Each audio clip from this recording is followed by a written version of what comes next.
Hey everyone, I'm Casey Hollins and you're watching the Sportsnet digital panel. I'm joined by some people from Sportsnet magazine. I've got Dave Zarum, Jordan Heath-Rawlings, and Craig Battle from, like I said, Sportsnet magazine. Now there's a new issue coming out today, and in it you guys have something to say about the NBA playoffs.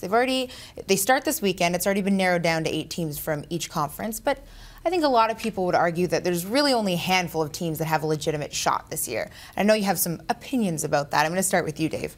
Well, yeah, I mean, obviously the Miami Heat, that's the team that everyone's going to pick as the favorite to win the title, and for good reason. But a team I wanted to focus on is the Oklahoma City Thunder, because I think, you know, they locked in the 1 seed.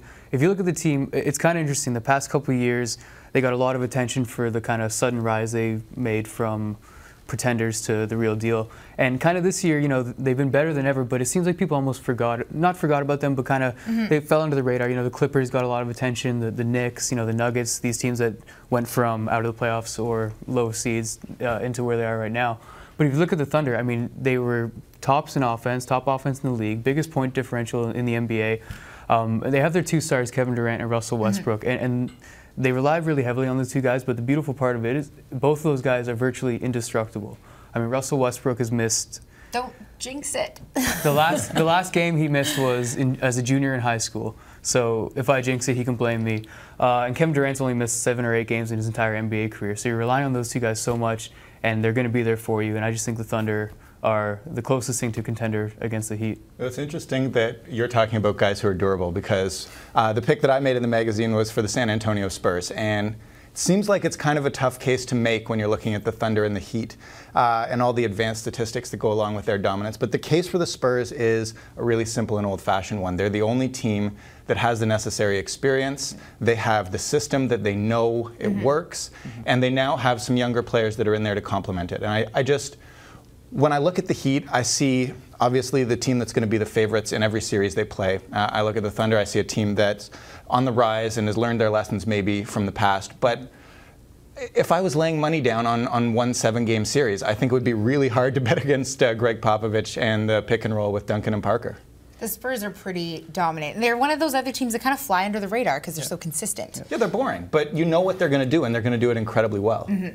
You've got a different take, right, Craig? Absolutely. Both of you guys mentioned how the Heat are a heavy favorite, and there's a great reason for that, and the great reason is named LeBron James. He had about the best season that we've seen from any basketball player in the last 20, 30 years. He's on an efficiency level just absolutely out of his mind, and so is the Heat's offense in general.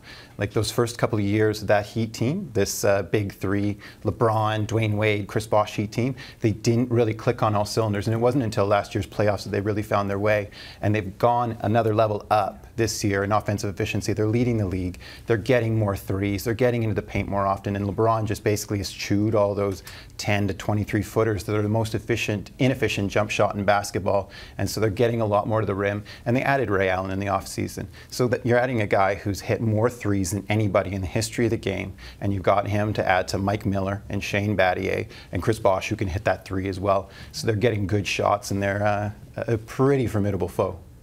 There's obviously always surprises, and in 7-game series, you never know exactly what's going to happen, but I would tend to agree with most of your choices here. Now, before I let you go, I want to ask you guys quickly, who do you think is going to be in the finals? How many games do you think it's going to go to? I think it's going to be a rematch of last year, OKC and Miami. Let's say 7 games, why not? Why not? I'll take 7 games of that.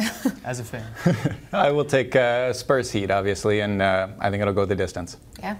I'm taking the Heat in, say, 6 games against the Thunder. I think the Thunder are going to get back there. Oh, they're going to get it done in 6. Well, it's going to be interesting nonetheless to see, at least once it gets to the finals. Anyway, we're out of time. Thanks so much for joining me today, guys. No problem. Thank you. Thanks.